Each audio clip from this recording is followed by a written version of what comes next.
Practicaba adicionalmente el violín. Practicaba. Means, I practiced, or, I was practicing. It's the first person singular imperfect indicative form of the verb practicar. To practice. The imperfect tense indicates an ongoing or habitual action in the past pronounced Practicaba. with the stress on the second syllable. The B. is a soft B.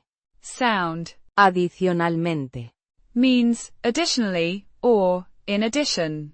It's an adverb modifying the verb Practicaba. indicating that the violin practice was in addition to something else. Pronounced ah-thee-see-oh-nahl-men-tay. with the stress on the second syllable. El.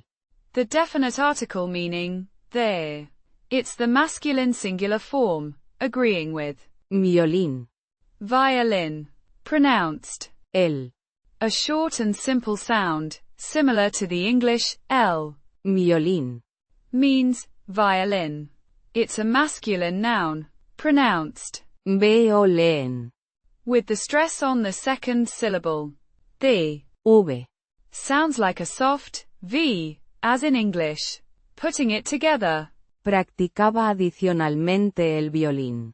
Means, I also practice the violin, or, I practice the violin in addition to something else. Quote. It describes a past habitual action, emphasizing that it was an extra activity.